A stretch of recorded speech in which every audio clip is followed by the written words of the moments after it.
baartigii lixaad waxaan dhahay waxaad ku leedahay aniga ruuxaas ma dhaawici kara qalbadiisa because qalbadeedoo dhaawacan buu dhayay boogtii buu ka dhayay markaasuu haddana maaragtay baal cusub oo qurux badan oo udgoonkiisa aad ka yaabaysid oo maaragtay wax walba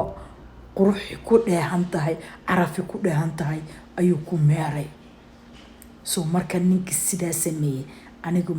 u malaynayay inaan ruux bini aadana aan la mathaal dhigayo mana diraaye ee ruuxa u baahan sidii daraad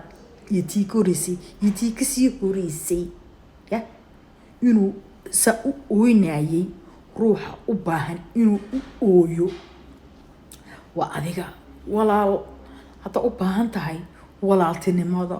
welcome yesterday walaala lagu yiri soo maahan the first day markii laga tagay walaal macaan hadda u baahan tahay walaaltinimada welcome hadda u baahanina goodbye hayabu dhahay isdaa naagtaan walaaltinimada hayba dheh qalqaadso bis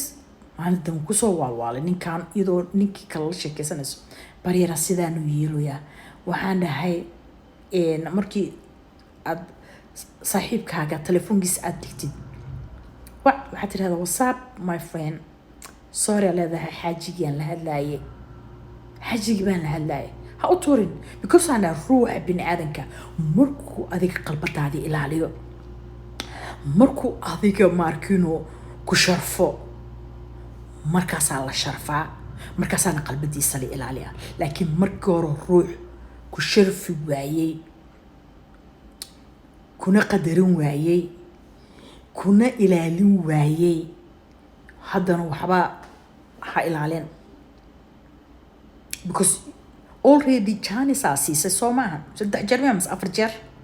ma tilmaam aqaan adiga in and out ay aan aqoonay dhahday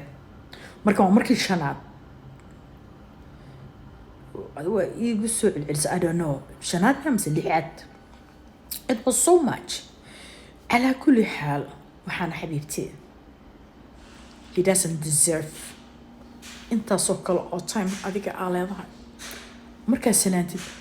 tawala loo ku salaamay insha Allah hada ii caafimaad qabta khayran ku rajeena ala dhaha sheekadeeni meeshaas ay ku dhamaatay